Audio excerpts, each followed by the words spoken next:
Well, you said it seems like a waste of time. Absolutely. The way that my business works is that we're very much a local centric. We're not like internet based or anything like that. So if I were to post content on there, it would only be relevant to the area, the immediate area around me. I do apologize. There's a fire house directly behind me. It's the sirens going off. I'm sorry if that siren's going through. But basically, the content that we would even create would only be relevant to the city of Pittsburgh at this moment. So it wouldn't be the kind of thing that would be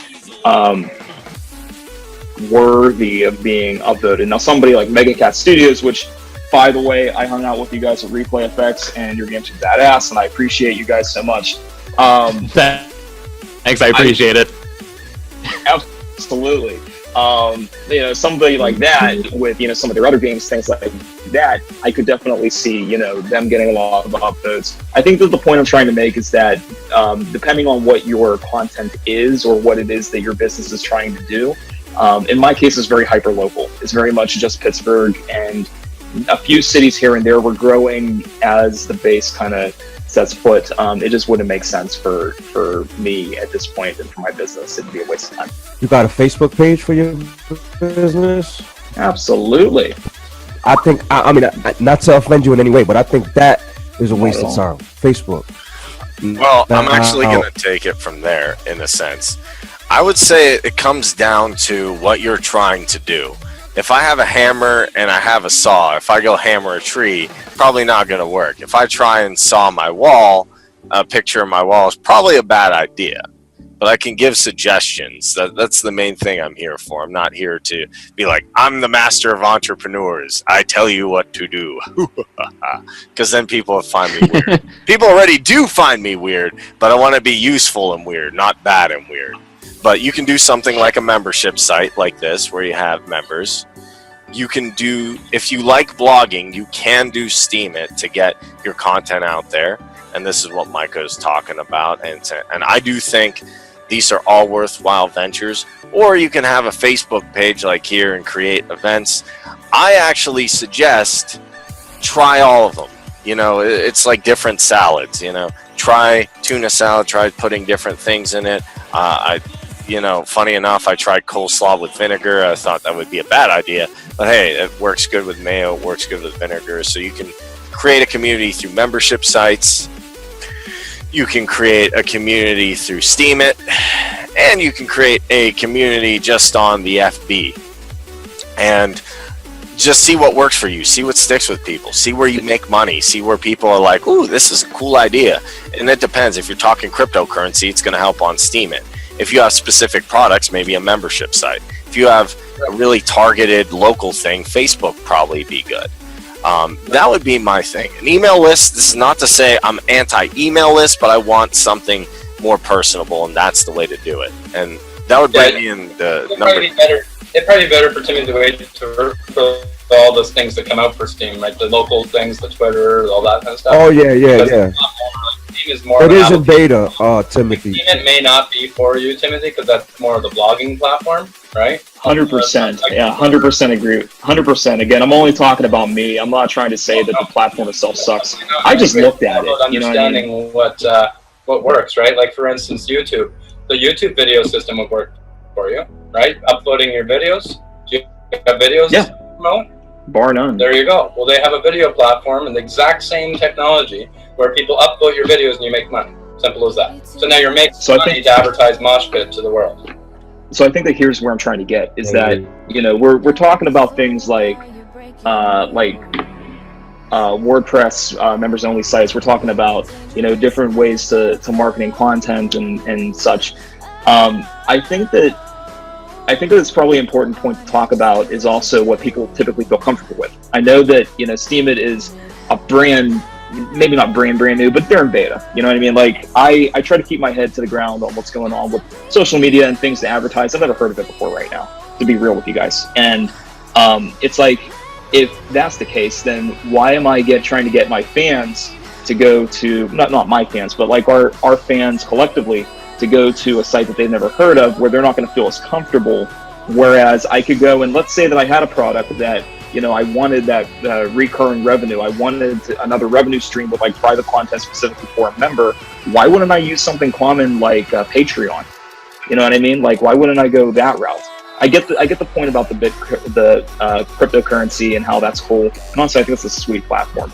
I think that where I'm trying to go with it is like, you know, what's the benefit of going towards one of those sites that's relatively unheard of, maybe in your community, of course. I'm not, you know, trying to go and discount that, but like relatively unheard of versus something that's, you know, a lot more known. I'm not trying to reinvent the wheel. I'm trying to boost my business. Okay, if I can answer that, it's the whole idea of if I have this video, and I don't always do this, but if I post it on YouTube, Dailymotion, Vimeo, Steam It, and a million different things, there's potential of more people getting to it and monetization through those different platforms. So it's like putting flyers in mailboxes in Ohio, Detroit, different places. But that doesn't mean if you don't think it's worth your time, then it's not something you have to do. However, I do want to get to the second part I really found that's powerful in digital marketing.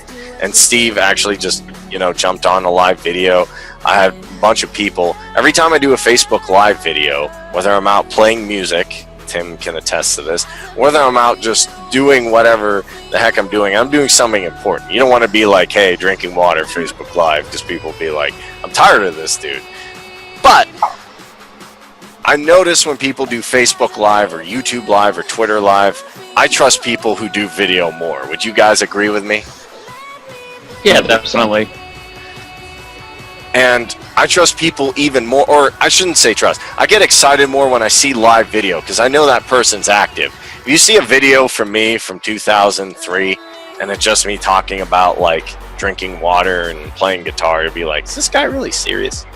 But if you see me doing a live video and you see consistent live videos, would you think that's more powerful than just creating a recorded video here and there?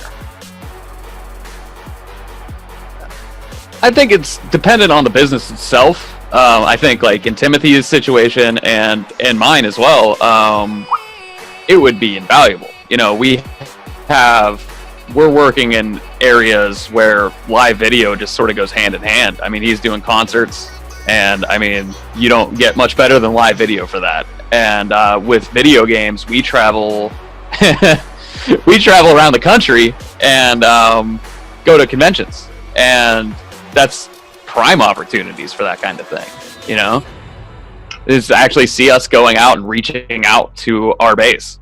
Yeah, I mean, I love it. I mean, seeing E3 live with do it as long as you don't promote No Man's Sky. If you do, I'll ban you from this. You just have to spam Frankers in Twitch chat and everything is going to be okay. Period. Oh, man. But anyway, how many of you guys... I know No Man's Sky, but I guess that's not a good game.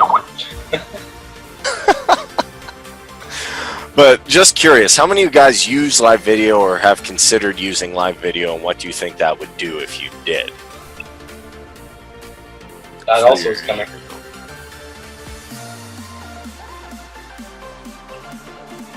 You guys are sick of hearing me talk, so I'm just going to shut up for a while and let you guys talk. Sorry. All right. No, it's all right. I've definitely considered it. Like I said, with going to conventions, I think it would be pretty invaluable to have people be able to see us engaging with people face to face.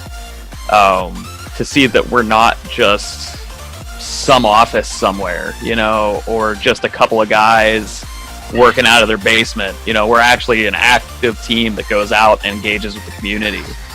I think that would resonate well with people. I think it all depends on the audience that you're going for on any particular niche anyways, whether it's video or audio, or I think it's, you know, the particular niche that you're going for. Like, you know, if you're going in the health and wellness, you need to approach people that, you know, do social media videos, and get the videos out there, like Kareem said, in different places. You know, that way more of the people will get a chance to see the video of what you're doing. You know, I mean, personally, I've never done videos, but I know that that's you know, they got to get out there. Like when this Power Hour started, I mean, there was a few of us that were sharing it out into many networks, you know, and look where they are now. They're famous, you know, and that's how you do it. You get branded, you know. You got to brand yourself in anything you do, whether it's email marketing or whether it's video marketing or attraction marketing. I mean, you still got a relationship market. You've got to do that no matter what. So even if you put a video or if you put an audio, you still got to connect. No, just there. I hope that was not fast base. Thank you. It's the paparazzi. We're famous. Yeah. Is there a website for Moshpit? I want to check it out. Yeah, sure. So we just again, we're .com/Moshpit. Heavy relative to the market that we have. I should clarify that. What's heavy to a lot of people is extremely light to others, and likewise, we only have around 1,300 likes. We don't have a ton of likes, but for our very niche market of Pittsburgh music fans, friends, and the community and whatnot, it's on the upswing. You know, it's year over year we're over 2x our likes with mostly organic reach and very few paid, and that's very important to me to continue to grow that organic, like we're talking about with community. I think that what I'm trying to get at, my ultimate point, if I can be this evil villain for the video, is that Google invested a lot of money and time and resources into researching what makes people stay, what gets people from point A to point B, what on the web at least. What they found was that people not completely, like, I forget the exact amount. I want to say it's about 10x. They use 10 times the resources on their search page just by eliminating the user having to hit enter. You start typing a word in on google.com and it's already pulling up search results. Things like AMP, things like having a quick overview of the links from your website itself. If you have a navigation bar or something like that, Google can spiderweb that stuff out into its search results, eliminating that one click. And that one click seems minuscule, but yet it saves users that much time and frustration of having to use a website just by going directly to where they want to go. I think what I'm trying to get at is that if people are already used to something, if you can make the user experience so much so that they're used to it, they love it, they don't have to learn something new, they can already use the tools and the tricks that they know and that they have in order to get from point A to point B. I think that's valuable. I think that's worth more to the platform. Okay.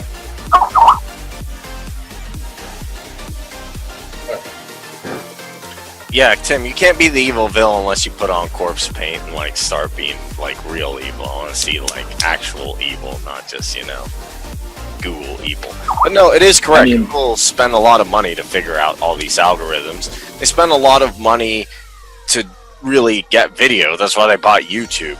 So we might as well, as far as I'm concerned, if you're going to put your stuff on Steam it, put it on YouTube too.